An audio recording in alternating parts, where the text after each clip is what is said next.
Well, hello, Arizona. It's great to be here. Nice to win the election. That's very nice to win. Donald Trump made his first return to the Valley since winning the November 5th election. He gave a victory speech. He spoke for about 80 minutes last night at the Phoenix Convention Center at the Turning Point's AmericaFest event. It lasted 4 days. Finishing off the 4-day event, the president-elect said that January 20th will truly be Liberation Day in America. And for all of us standing before you today, I can proudly proclaim that the golden age of America is upon us. He's already pledging to deport millions of criminal illegal migrants and signing an executive order on day one to deport them.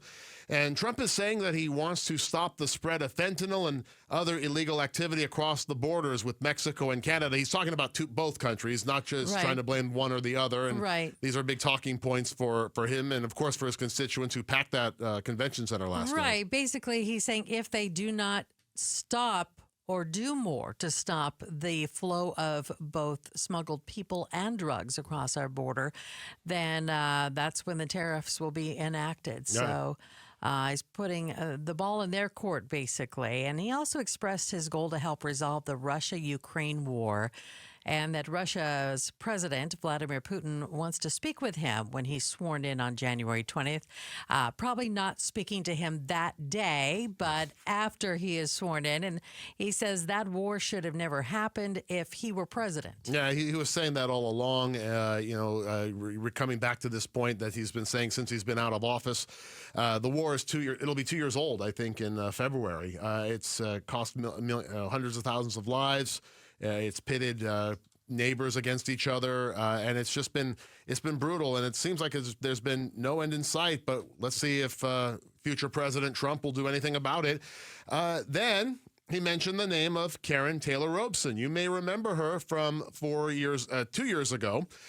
She ran for governor against Kari Lake on the Republican ticket in the Republican primary. She lost to Kari Lake, whom Donald Trump endorsed at that time. But now he's saying that he will endorse Karen Taylor Robson this time around in 2026 if she decides that she wants to run again for governor. It would likely be against the incumbent Democrat Katie Hobbs. Kari Lake already has another job.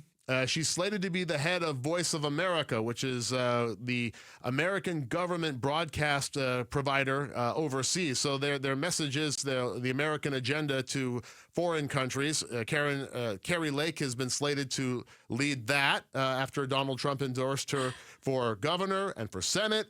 She lost both races, of course. Just stop right now, because we just finished the 2024 election. The winners haven't even been sworn into office, and here we are already promoting candidates for the 2026 election. Yeah. No. I call foul. I agree. Throw up the yellow flag. Yeah. This event had all of the movers and shakers from the conservative movement. Yes. I mean, some big names.